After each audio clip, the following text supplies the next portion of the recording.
Jim was pointing out who he was and where he came from, and he indeed did teach at Mount Abraham for 31 years. Overall, he taught 39 years. He's a reenactor. Still in. Still in. And he has a wealth of knowledge that he shares. And it's not like he's Professor Know-It-All, but he just shares stuff that he knows. And it just really makes it interesting to be in a room with him when he's talking about things that he's passionate about. And the Revolutionary War is one of those passions. And we're really fortunate to have him tonight. And any other accolades you want me to No, talk about? no. You could pay me more money next time. It is good to have a couple of colleagues here, yourself and Brenda, and you're still teaching, I understand. Well, yes. Well, yes, I should be too. I should too. I've been retired for, what, 4 or 5 years, something like that, and Yeah, one of those numbers. all, yeah. The people who work at the school tell me I was wise to get out when I got out. But things are looking up. My name is Jim Ross. Ken has suffered through 2 of these already, but it doesn't hurt to Always redo learn them. something new. Yeah. Huh? Always learn something new. Yeah, you always learn something new. Rick told me I would speak on Vermont during the American Revolution, and there are 2 events that directly concern us. This weekend at Fort Ty, they are having a reenactment of Brown's Raids. And if you get a chance to get over to Fort Ty this weekend, they have a number of vignettes that are very, very, very valuable for people to learn about the history of a period when the British held control of Lake Champlain. And the first part of the story is, you'll have to pardon my speech. I had a stroke back on the 24th of March, and I am said to be 90% recovered. I have a little trouble with my balance. I have a little trouble with my speech. The rest is 100%, I can assure you, including my fastball. So please feel free to stop at any time and ask any question.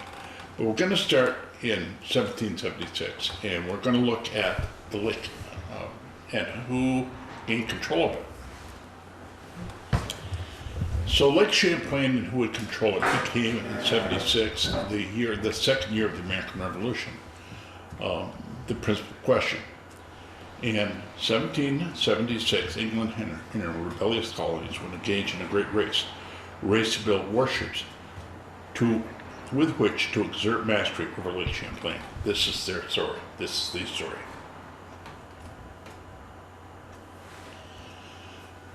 It is early summer of 1776. Let's start in June. The American Army had been driven from Canada, and the British are reexerting their control over the St. Lawrence. Likewise, thoroughly chastened, the American Army is working to strengthen their defenses at Ticonderoga. And what you see here is a picture of St. John in 1776. Just a couple weeks ago, which I chose not to be part of, there was a reenactment at St. John commemorating the liberation of that Canadian village from at the head of the lake, at the head of navigation to the north of Lake Champlain. And below is one of the American ships, the Royal Savage, which will become very important later on. Meanwhile, down at Mount Independence, you can see the American Army was digging itself in. At that time, Fort Ticonderoga was pretty much ruined. It never was a stone fort as we see it today. It was always a cribbing and wooden fort, which, according to all of the specialists of the day, would absorb a cannonball much better than the stone, which we see. Fort Ty is a national monument, not based upon the way it looked in 1775 and 76 or even before, but based upon Mr. Pell's vision of the fort when he had it rebuilt in the 1930s. So what we have here, and fortunately I'm vice president of the Coalition for Mountain Independence. We are having our book published as we speak. It will be available early next year. And in it, a very auspicious artist, Gary Zaboli, has drawn some renditions of Fort Ticonderoga, which has drawn the air of the people at Ticonderoga. But it's perfectly accurate.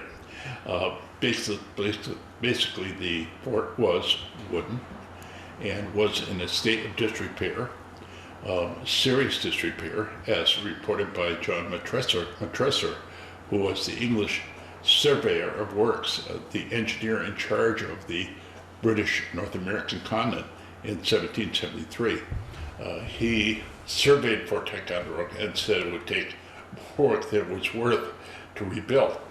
Now, the French lines, where much of the action that took place, where Burgoyne took control of Fort Ticonderoga, and we'll talk about that later, was an extensive work that was worthy of 12,000 people alone. And there were several thousand people on Mount Independence. Those of you who have familiarity with Mount Independence know that it is covered with trees today, and this is what it looked like in 1776. And this is a drawing by my good friend Ernie Haas, who the original is on display at the Lake Champlain Maritime Museum, thanks to me. And we have a blow-up which is at Mount Independence at the museum at Mount Independence. How many have been to Mount Independence Museum? You all have, or most of you have. It's worthy of going down again. They have put a lot of work, thanks to Senator Jeffords, into the trails. And last weekend, my wife and I served, how many do we serve, Linda? 60 or 70, beef and barley soup. And we were second in line of the various points that Elsa Gilbertson, who was the regional director, had for people to evolve. Well, so what we have here is a picture of Fort Mount Independence in Fort Ticonderoga, circa 1776. And Vermont is in the background, all of which we know, including Bristol. Bristol Cliffs is up in the northwest corner.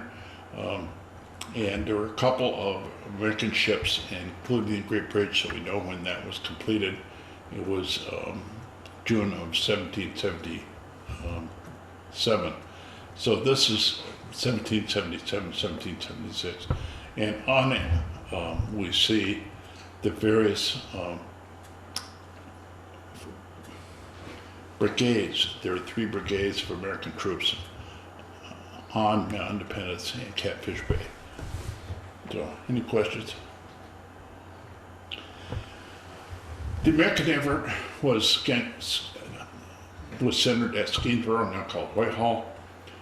We have a number of renditions of the shipyard building in the area, and you see in the map on the very right about where the British and the Americans were building, and it juxtaposed opposite ends of the lake.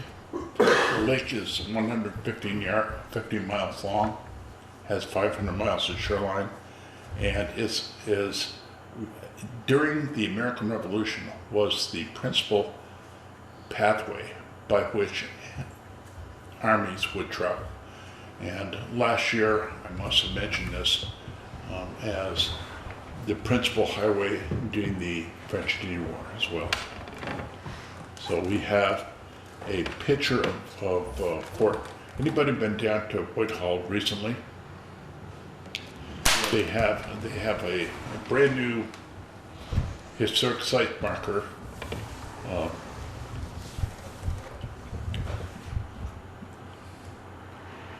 what is the word? By order of Mario Cuomo, who is governor of New York today. So there is a place where you can see what we are seeing today, very well covered by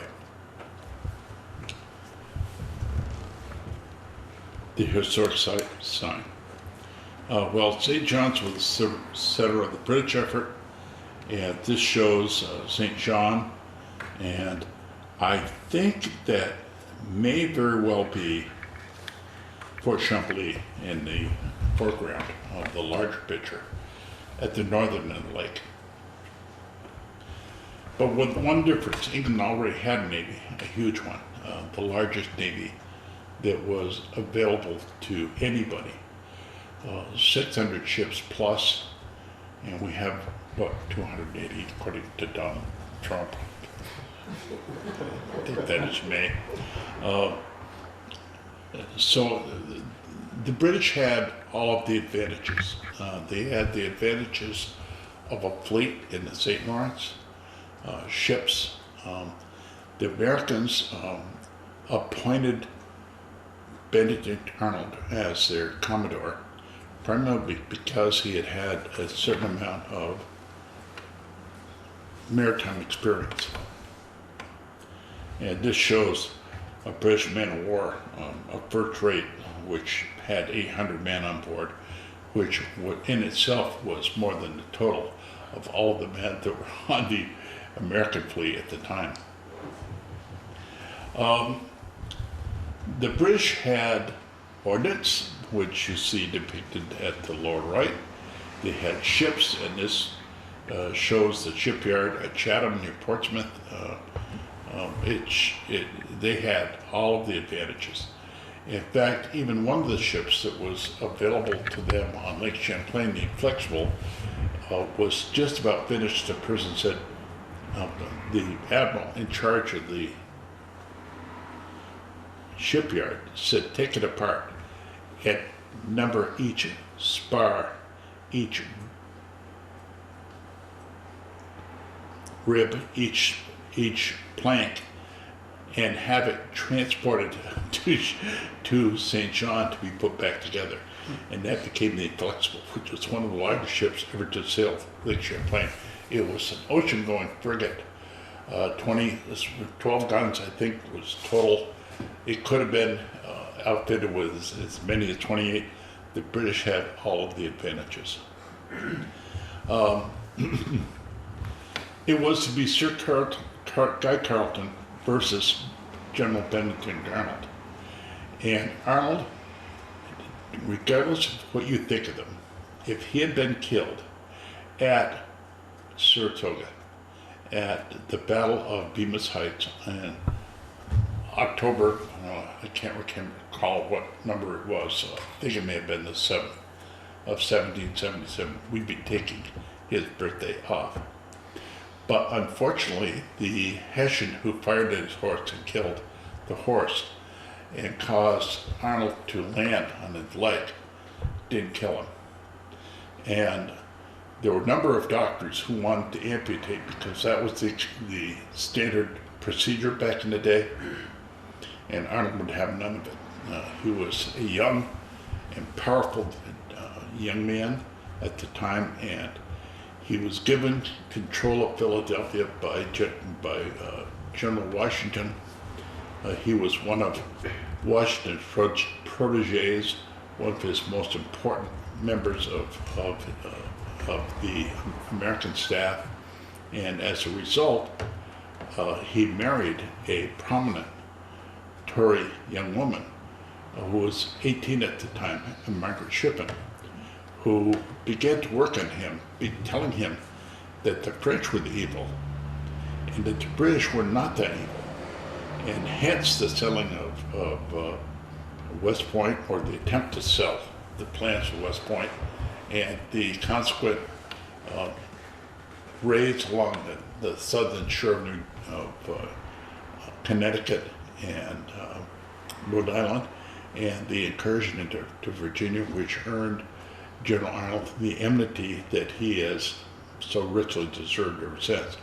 And I understand that he was buried in anonymity in a churchyard in England, and it is very difficult to locate his grave today. He died in 1811 or so. His sons went on also to be British officers. He was a British Major General, or Brigadier General, which was pretty high place considering, but gained none of the respect by the British officers that he should have had he remained true to his cause. What I'm going to tell you that he did at Lake Champlain and Saratoga deserve, probably for him at least, a second thought on our part, based. You'll have to bear with me. I know what I want to say, but getting it out is very difficult. If you will give Benedict Arnold his due for what he did at Valcour Island, you will forever be in his debt. And what I have here, I got to work on the Philadelphia when it was being built 24 years ago, and have served up until this year every day of the summer, putting people ill at ease about how they feel about Benedict Arnold. And I can picture what it's like to be on board that ship, 45 men. And there is one of the gondolas, which he had 11 ships to face the British with. The Americans threw 410 pounds of iron, and the British threw 800 plus. So the British had twice as great a fleet anyways, as the Americans did. And the very fact that that his navy was destroyed, it gave us a year to prep. And eventually, Alberton, the Americans, gave a very good account of themselves, and at Saratoga, they stalled General Burgoyne cold. And when the news of that got to King Louis XVI, King Louis XVI came out of the closet and gained us the French alliance of 1778. And with that came the United States of America. So we owe everything to Benedict Arnold in that 1 year. To the right, you see the American ship, the Philadelphia, and I helped build it. I have been, in fact, back last August, Linda. Hello. I was the chief gunner on board. Despite the fact that I wasn't able to stand up at the time, I was still the chief gunner, and I owe a great deal to Captain LaRue, who was Eritrean. The Americans did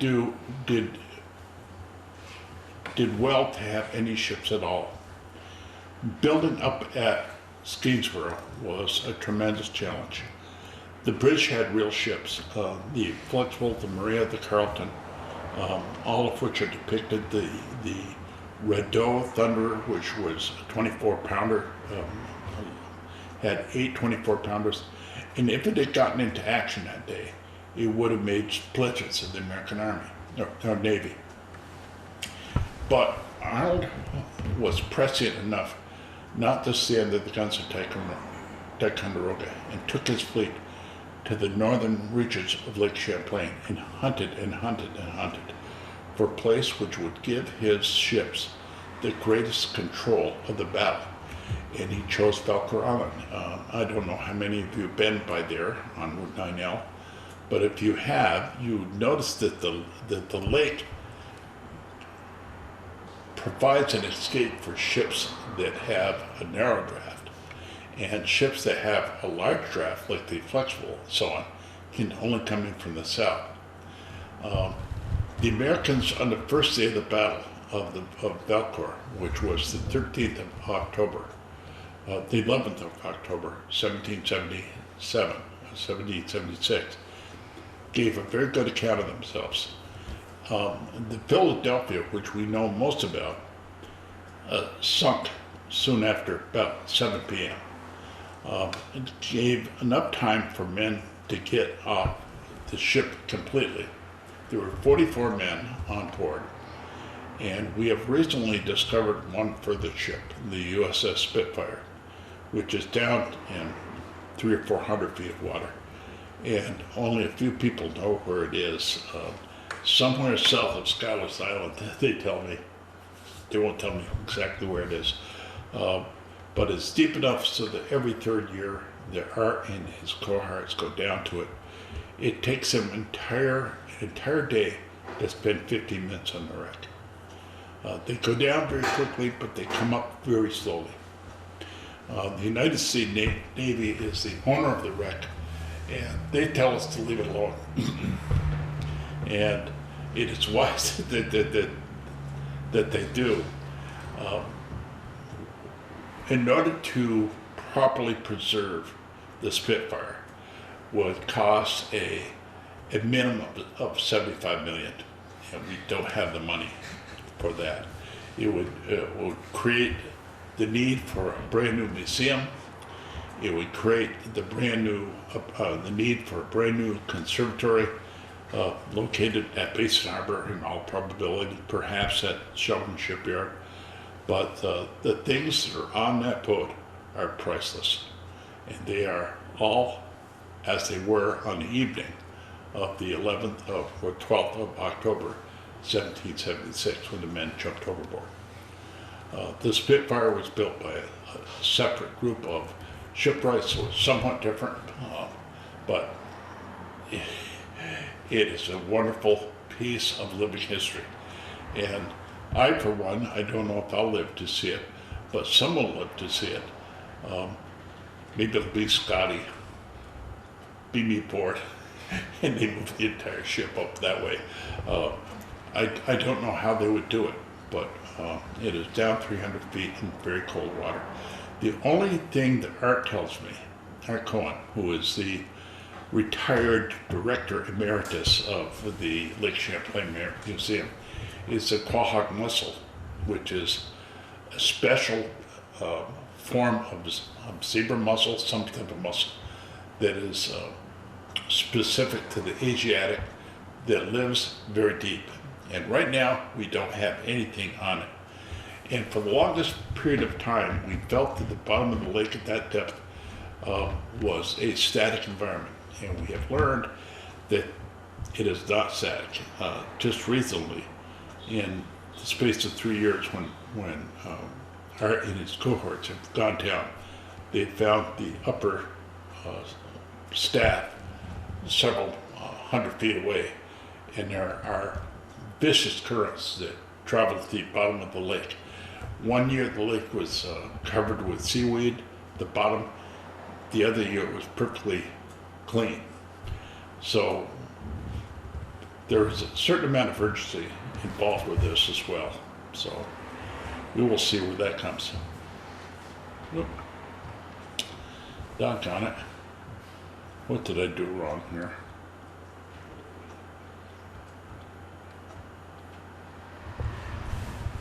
Bear with me. And the British had just barely gotten done with their building program. And don't forget that the Earth was going through a period known as the Little Ice Age.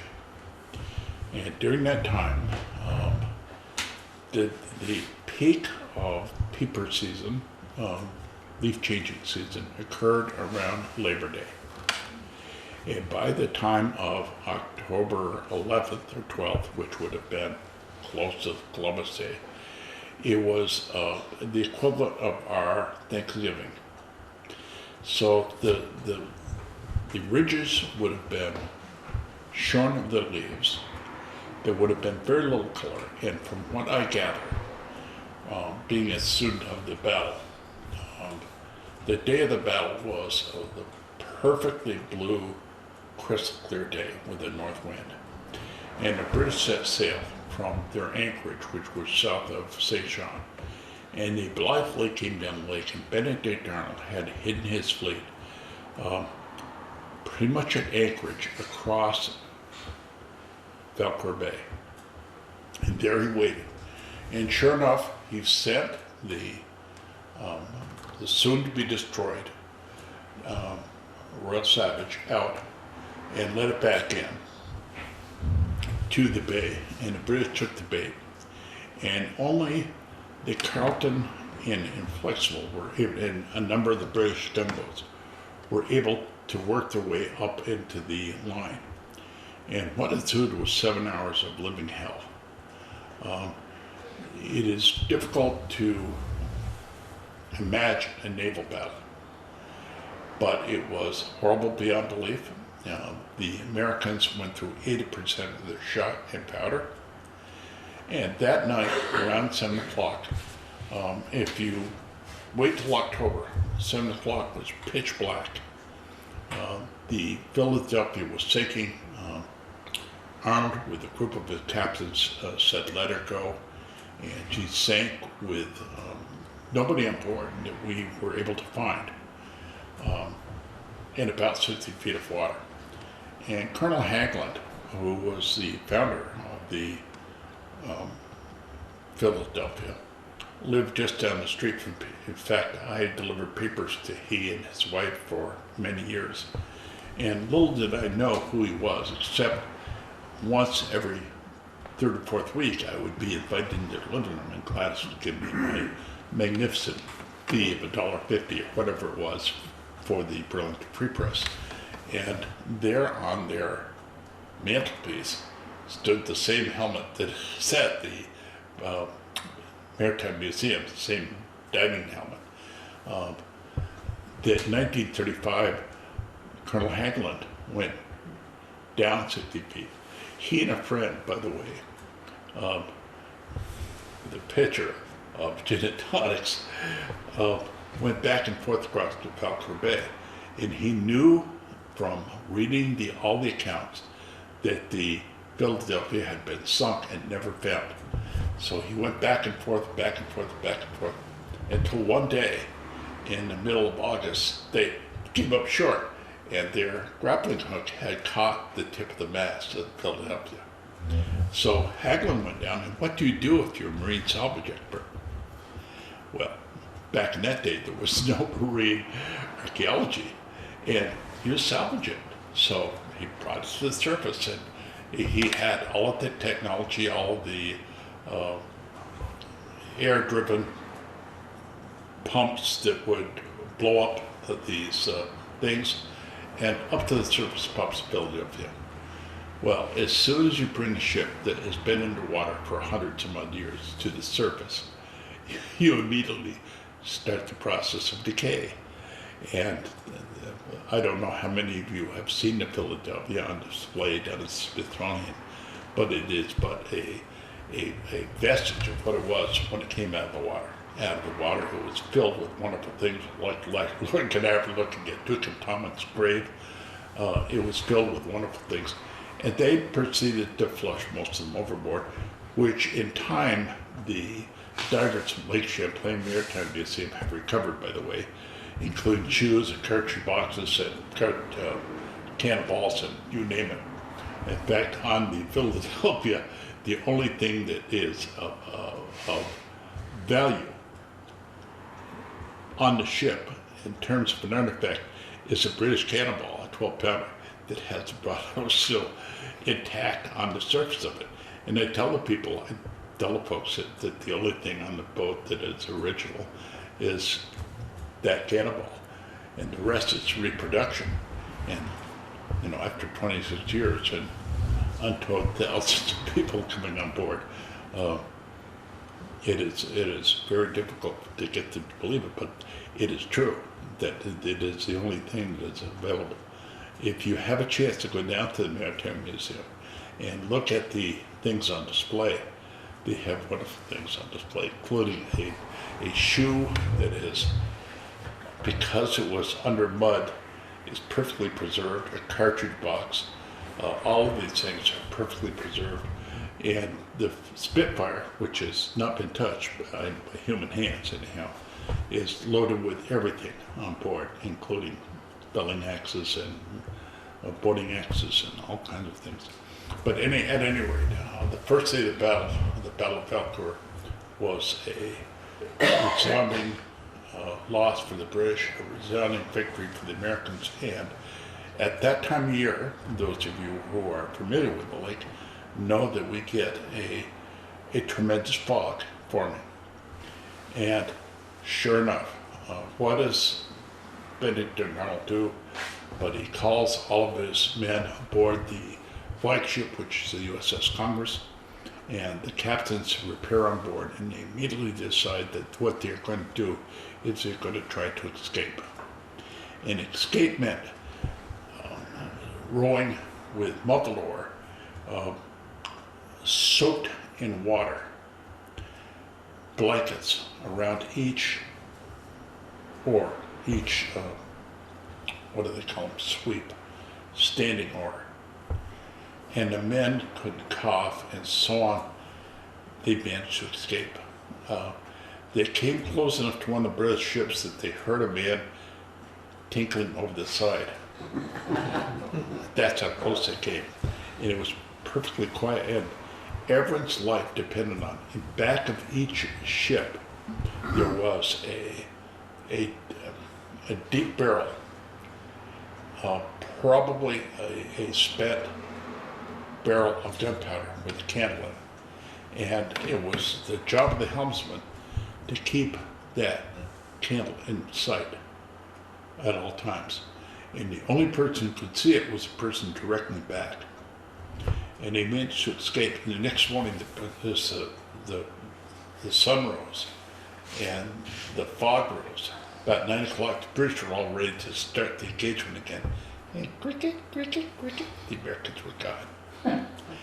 And it took them several hours to look down the lake and see down the lake, there were the American ships stalled because of the absence of wind. The men were enervated. They fought all day and rode all night, and they were fast asleep. And they're about where the present town of Essex is, was the American fleet, and the British fleet was at the northern end of Lake Champlain. So at least 12 or 13 miles different. But the cruel nature of the wind started about 9 o'clock, and those of you who have sailed Lake Champlain know that about 9 o'clock or so, the wind picks up and the British close the gap. And all during the second day, there was a running battle. General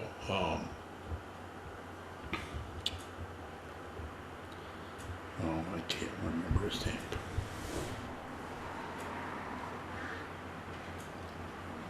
You'll have to forgive me. I thought I knew all this, but it's a Dutch name. I know that. Help me. You could make one up since we don't know. It was a grand hope, Brenda, that someone would know. At any rate, he surrendered his men aboard one of the rogue galleys, one of the larger ships. And a number of the smaller ships sailed right by Basin Harbor. And they made for Arms Bay, which was known before that at time as Ferris Bay. Today there is the water pumping station for the Virginia's Waterworks there. And these ships were put ashore on the third morning of the third day. The British were right behind them at Button Bay and firing all the time. Arnold took his men off the ships and set fire to them, which gave rumor to the fact that he had taken the people who were wounded and burned them. And back in that day and age, burning was a perfectly good way of taking care of a dead body. and many of these men have been dead for 12 hours or so. Normally they would have been thrown overboard in the cold water of Lake Champlain at the time. And Arnold and the remainder of his men, including a couple of boats, made it back to Fort Crown Point. Very quickly, they abandoned Crown Point and headed for the guns. And on the 25th of October of this year, we are going to recreate that at the Horseshoe Battery. My friend White Manning and I and a couple others with us are going to bring our gun down and fire a couple cannon shots. And there is a wonderful picture that is going to be in our new book on the history of Mount Independence, showing that very point in time, drawn by Gary Zolmoli. And I wish I had a picture of that. I have seen a picture of it being on the board of directors. It is going to be well worth the wait, and it has been 9 years in the making, but it's going to be a wonderful book. Why don't we take an intermission now, and allow me, I hope to get the PowerPoint up for the Battle of Saratoga. It is what now, 7:30? 8:15. I don't know what time we have set for this, Rick, but I've given the short form of the Battle of Valparaiso. So we'll take a brief intermission, and I will attempt to put our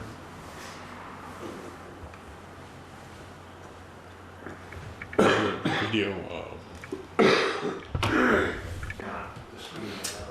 Looks like you got the title page. I have the title page, and I have both slides available on this. I don't know where the rest went. I have no idea. It's a good thing that Ms. Bolton didn't offer me to come back. I had a whole bunch of recent research that Win Underwood, recent, studying in 1948 when he was a student at Middlebury College, as his thesis in history, wrote about the defense of Vermont in 1778 through 79 through 80. And my recent group is Benjamin Cooley's Garrison Company in Fort Vengeance, which is just south. Fort Vengeance is bisected by Route 7 just south of Otter Valley Union High School. But they were the unit that scavenged the Hubbardton battlefield the day after the battle and took up 68 stands of arms, both American and British, which were left on the field. The British, of course, and the Hessians marched on towards Castleton and then over towards Skenesboro, and the bulk of the American army escaped to Manchester. And we would learn about them later on in September of 1777, when they coalesced with John Stark and helped win the Battle of Bennington in August. And later in 1777, in the fall, they presented a barrier to Burgoyne that he never passed. And there were two battles at Saratoga, and in fact, very few people know this. The first battle took place, the Battle of Freeman's Farm took place on the 17th of September, and Burgoyne dug in. He was in hopes of General Howe coming north from New York, except General Howe was several hundred miles away, fighting the Battle of Burgoyne, fighting the Battle of Brandywine Creek and the Battle of Germantown. And Burgoyne had no way of knowing this. And we think of a day and age when there wasn't any communication except spies crossing the lines. It was very difficult. General Burgoyne had wagered that he would never retreat. And much to his honor, he didn't retreat a great deal, but his army was captured. And back in that day and age, the person who was commander of the army got to sail home and give his regrets to the king and parliament, and the men had to stay in Convention Army in Virginia for another 2.5 years until they were exchanged at the end of the war. At any rate, the invasion of 1777, the British gained control of the lake. It cost them a year. General Guy Carleton was removed. Despite having won the Battle of Lake Champlain, he was driven off the lake by a combination of bad weather, and if the ships had been allowed to freeze in, they would have been destroyed. So they were taken to St. John and moved up on stocks out of the water. And during the winter, the Americans built the bridge that connected Mount Independence with Fort Ticonderoga. And there were a number of men that stayed, and you can't think of a worse fate than being caused to serve winter at Fort Ticonderoga or Mount Independence in that day and age. They were pretty much isolated. The men, about 3,000 of them, were down several thousand from what they had in that summer. And their commander, General St. Clair, Arthur St. Clair, whom we correctly called Sinclair, because Saint was sin. Back in those days, Sinclair means St. Clair. So I'm told.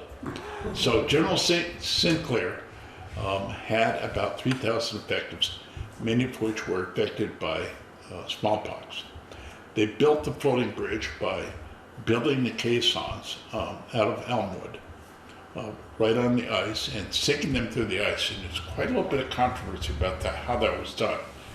Whether in March they allowed the sun beating upon the elm branches, trunks, to work their way down through the ice, or they cut the ice and built the various, we don't know. It was such a common thing that wasn't recorded. And the way that Gary Zaboli has depicted it, myself and Ron Morgan took pictures of the area between Fort Ty and Mount Independence. And we know there were 23 some odd caissons, many of which had been struck by various boats. And each year we get one or two logs washed up on shore. And there are various logs at Fort Ticonderoga. There's one at Ticonderoga. There's one at Mount Independence. There's one, a giant one at the Maritime Museum. And they are all chopped with, you can see the axe marks still in them. And these are 250 years old. Incredible. But they were built much like pyramids loaded with rocks. And today all that's left is a few of the stones, a few of the logs, and a pile of stones.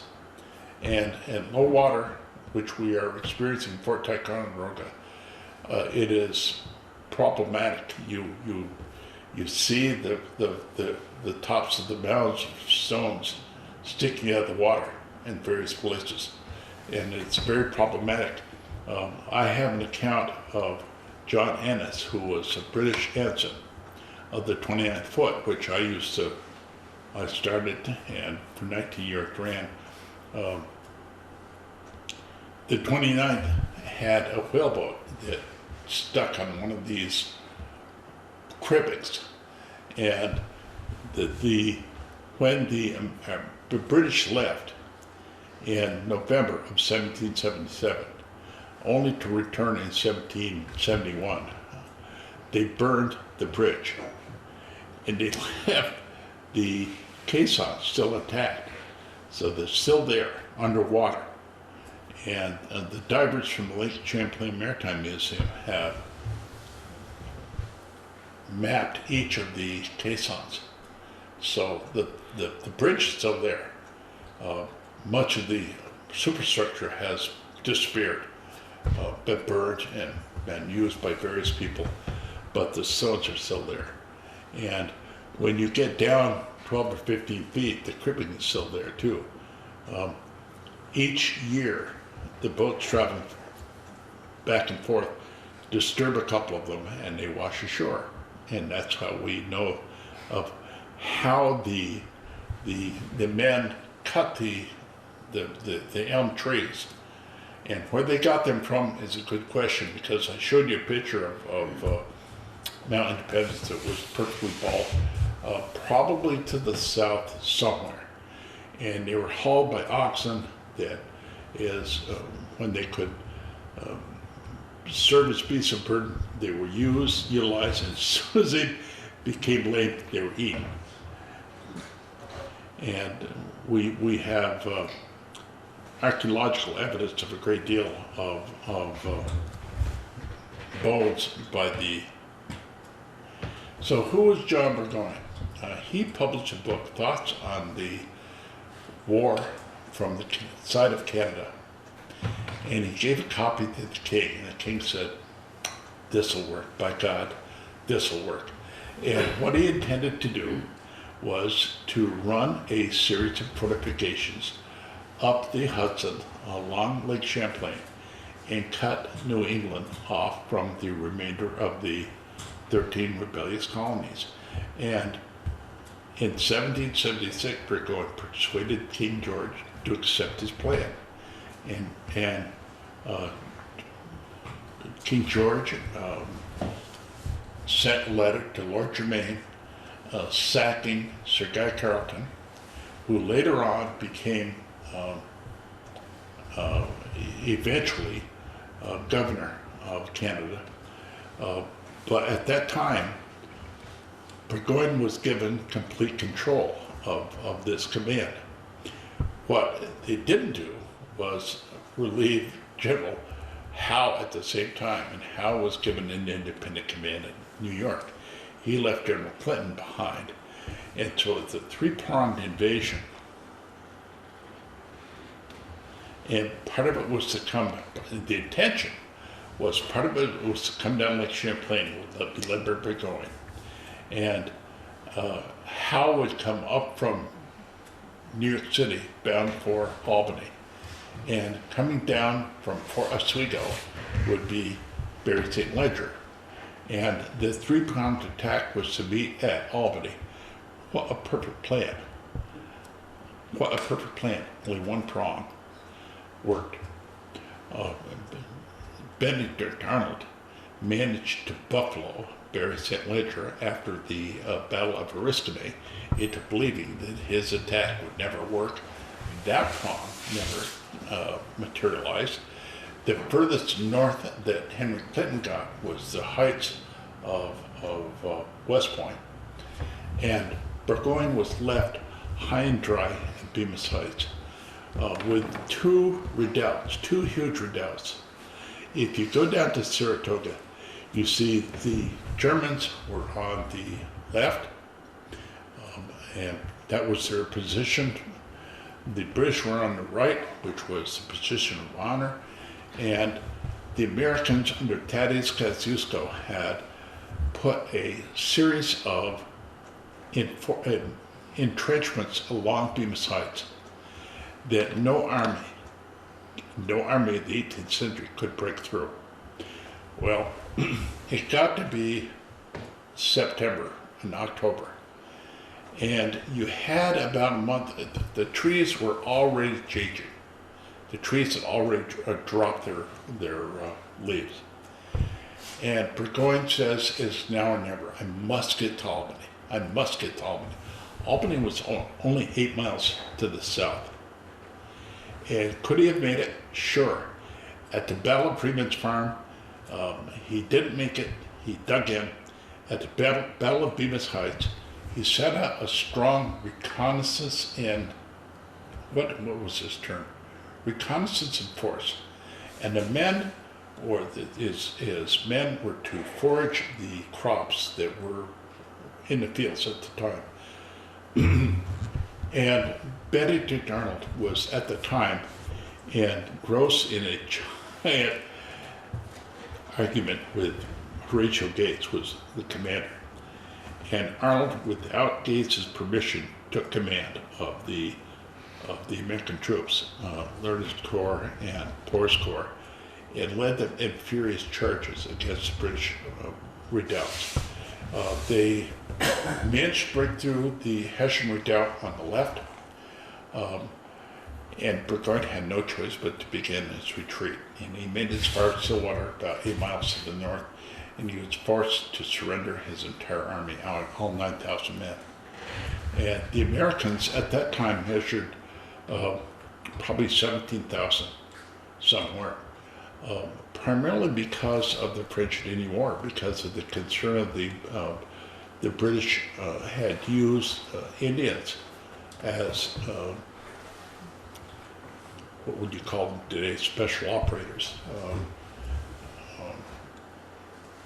reconnaissance force. And all over New England, thousands upon thousands of men.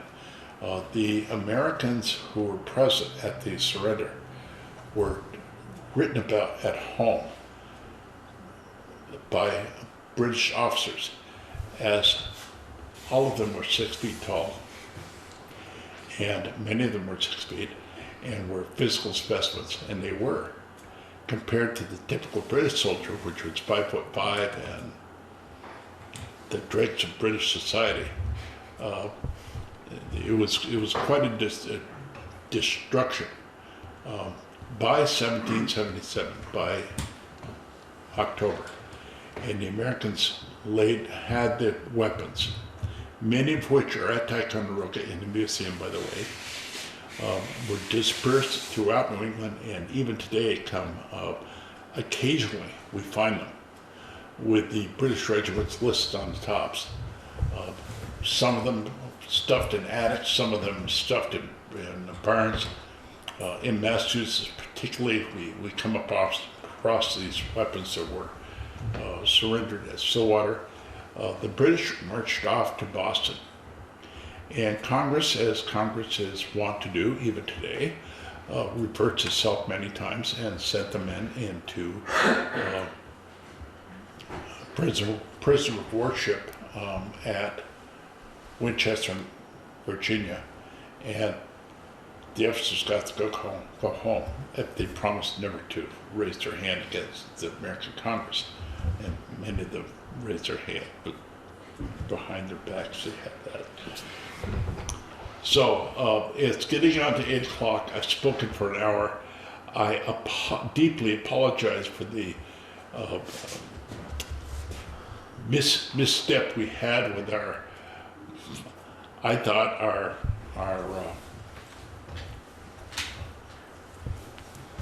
what do you call it? Flash drives were perfectly matched.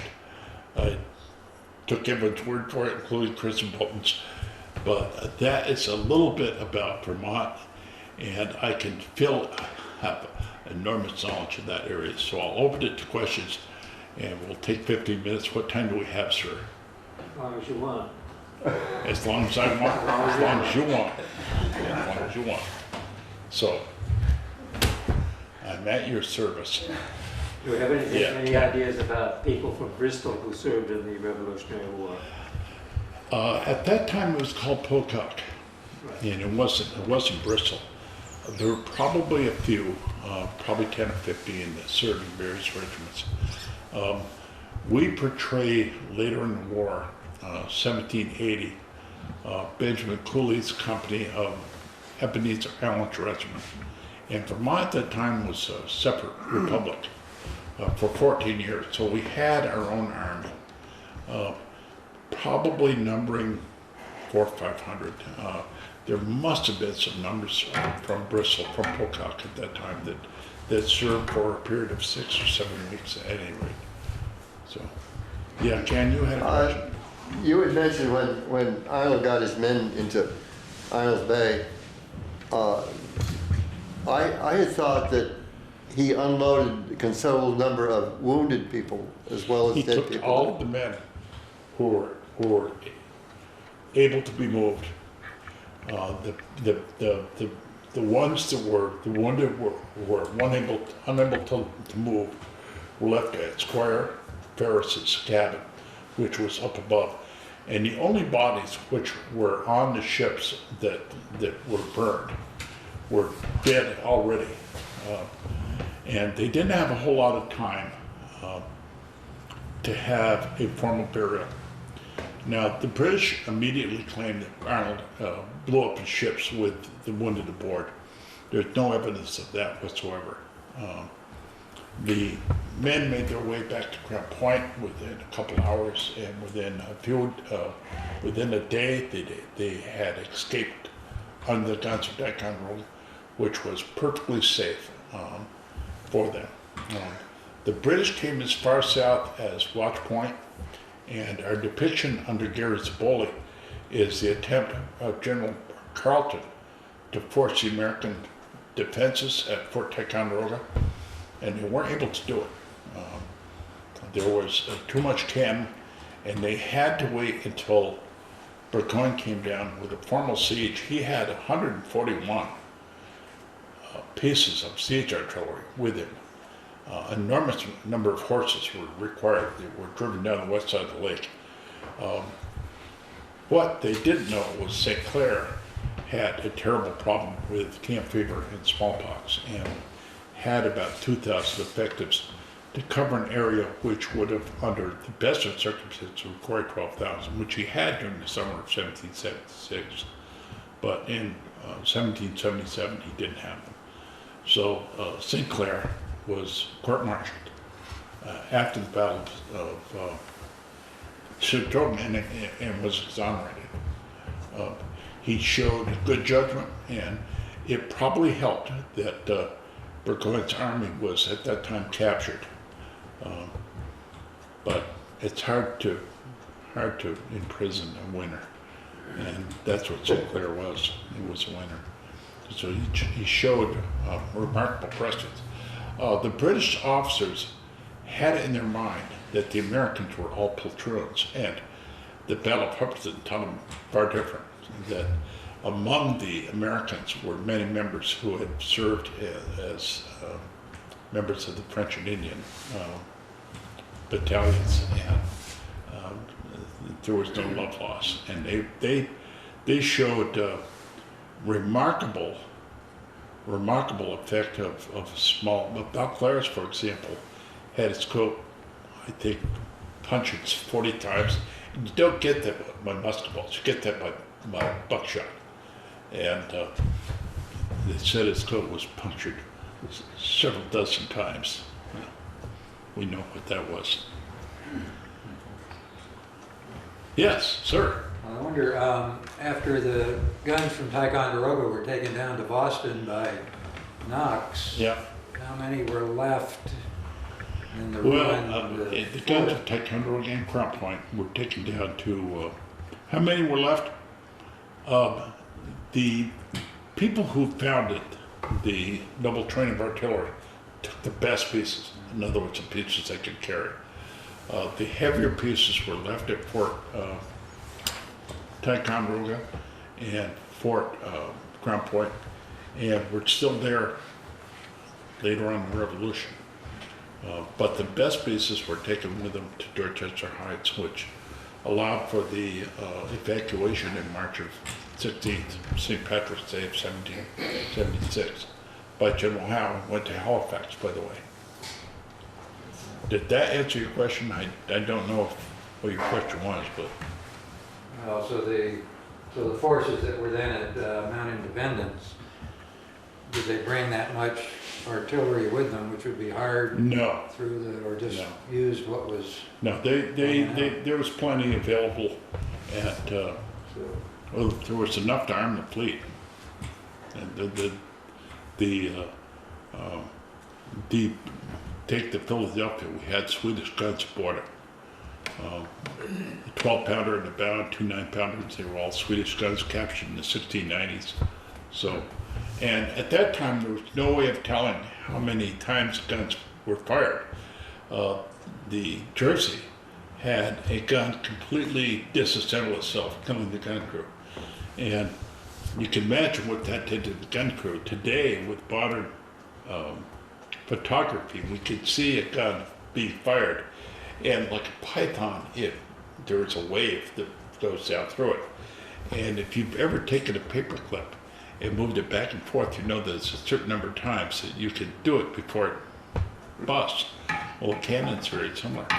Every time it's fired, it loses a certain amount of its, what do you want to call it? Internal structure, strength. Eventually, it'll fail. And there's no way of telling. Most of the guns that were used by the British were captured lower gun deck guns. 12 pounders, 32 pounders, there's some at Fort Ticonderoga that have never left the place. That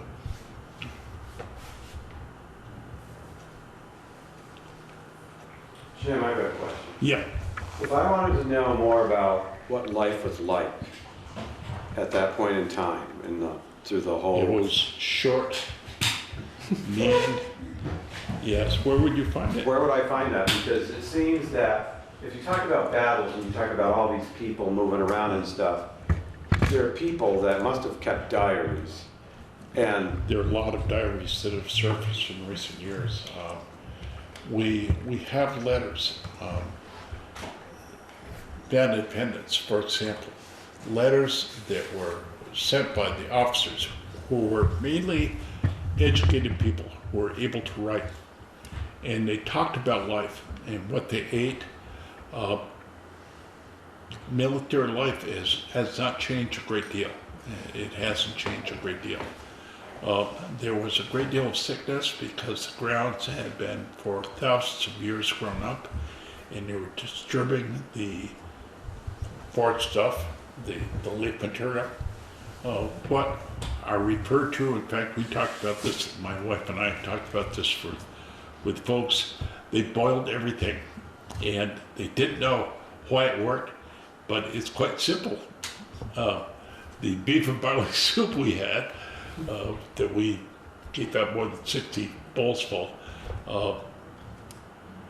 had been sterilized, and they boiled everything, and to a fault. There was a great deal of fishing that went on. Where would you find this out? And you can ask Elsa Gilbertson, you can go down to the Mount Independence Museum. You can ask any reenactor, we'd be happy to tell you about what we have learned in 40 years. What we've learned is that these were young men that didn't clean their clothing and didn't clean themselves and didn't clean their utensils. But their food was well boiled. So many of them did very well, but some of them got sick and many of them died. And the whole of the mount is a cemetery. And they didn't manage to bury people more than 15 inches. And a friend of mine, Mike Barbieri, did a dig with Dr. Starbuck that said that all around the area where the Star Fort was, on the height of Mount Independence, are hundreds of bodies. Down in East Creek, there are thousands of bodies. And they don't talk about that. But the soil is enriched by the many. Ken? I can think of an example of what it was like for the common soldier, because our family history is that our ancestors lived up in Franklin, Vermont, which is on the Canadian border. Yeah. And he was mustered out of the army at Yorktown, which is what, October? October of 1781. And he walked home, which Wow. is probably the common thing for the soldier of those days. They didn't have any money. Everyone rode Shakespeare a lot.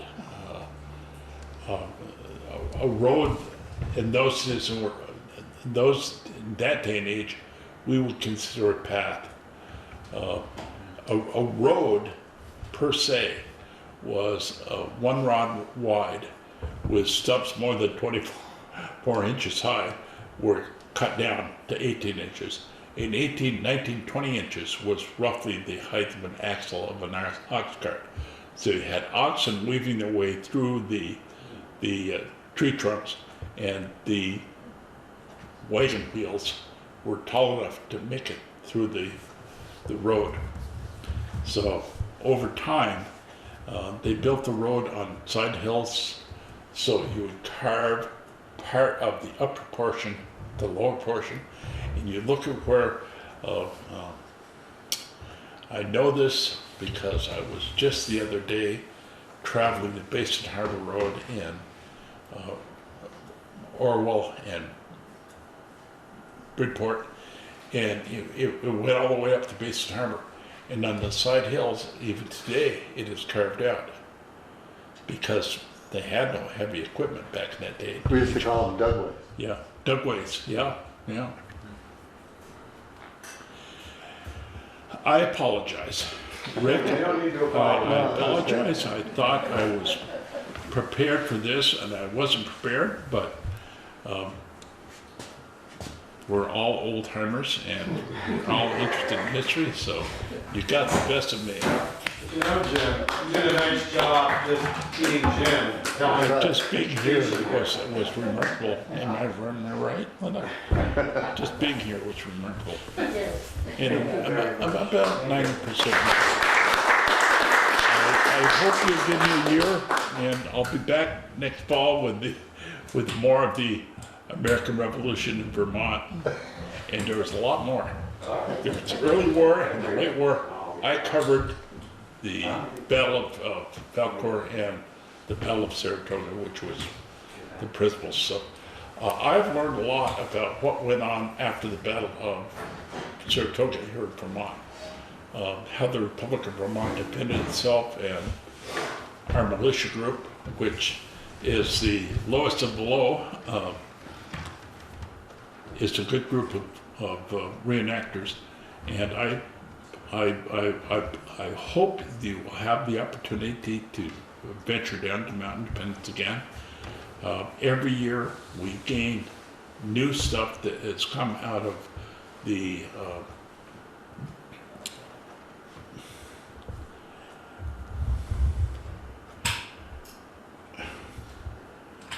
I don't know how to say it.